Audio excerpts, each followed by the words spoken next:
Karena tadi Pak Tobas mengatakan ada yang akan nindaklanjuti terkait dengan data dukung. Silakan Pak Suding. Baik, makasih pimpinan Bapak Ibu anggota Komisi 3, Pak Menko, Ibu Sri Mulyani dan Kepala PPATK dan jajaran yang saya hormati. Saya sambung dengan Pak Tobas tadi ya. Saya minta jawaban pasti dari Kepala PPATK. 349 itu nilai transaksi ataukah memang wujud secara nyata real 349 ada dana? Coba dijawab Pak. Nilai transaksi akumulasi keluar masuknya apa namanya? Itu real Pak, mutasi rekening kan? Dari awal kan kita sampaikan itu mutasi rekening. Mutasi rekening? Iya, memang dari awal kita mutasi rekening. Jadi bukan 349 itu adalah dana real yang harus dikejar. Data real, itu data real. Data real di situ, tapi bukan data ya, dana. Iya, dananya real. Uang ada. Itu ya dana real transaksi ya. Iya. Keluar masuknya suatu debit kredit kan begitu. Benar Bapak, iya. Iya. Iya. Yang diduga ada ya, potensi. Di situ memang ada gaji, ada transaksi bisnis dan segala macam ya, memang patternnya seperti itu. Data real Pak. Iya, supaya ini ada pemahaman yang jelas di masyarakat gitu loh. Data real itu. Ya, kita ingin ada kepastian hasil seperti forensik itu kami. supaya ada pemahaman dari masyarakat bahwa 349 itu adalah dana alur transaksi keluar masuk debit kredit. Kan begitu? Iya. Oke. Dari banyak pihak yang ada di dalam hasil analisis kami, yang kami sampaikan gaji pegawai dan sebagainya ada di situ. Iya, yang kami sampaikan di dalam 300 surat itu. Cukup. Itu yang saya ini supaya ada pemahaman di masyarakat, tidak kan ini heboh ini 349 ini, ya kan begitu. Sementara yang dijelaskan oleh Bu Sri Mulyani tadi itu sangat jelas sekali secara detail betul ya. Surat-surat yang yang disampaikan oleh PPATK ya.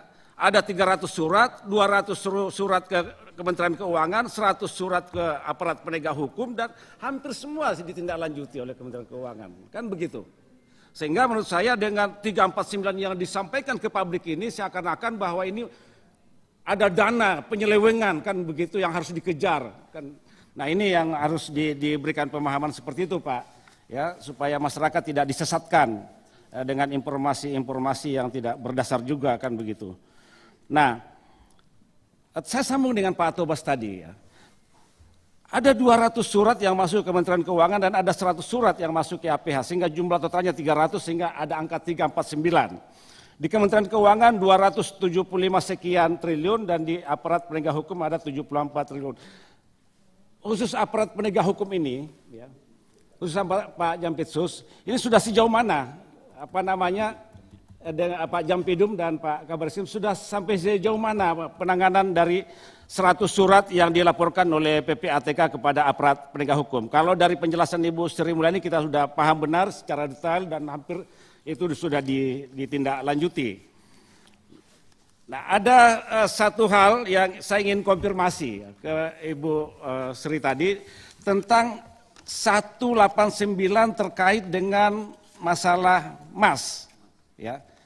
Ini tadi dijelaskan juga bahwa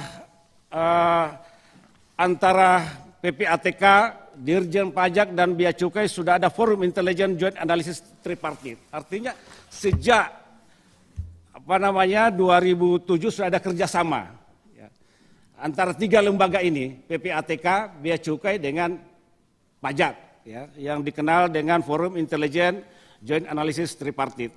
Dan saya kira apa yang disampaikan oleh Pak Ibu Sri Mulyani tadi ya, dengan data yang disampaikan sejak tahun 2009, saya kira ini juga pihak PPATK terlibat dalam proses proses penyelesaian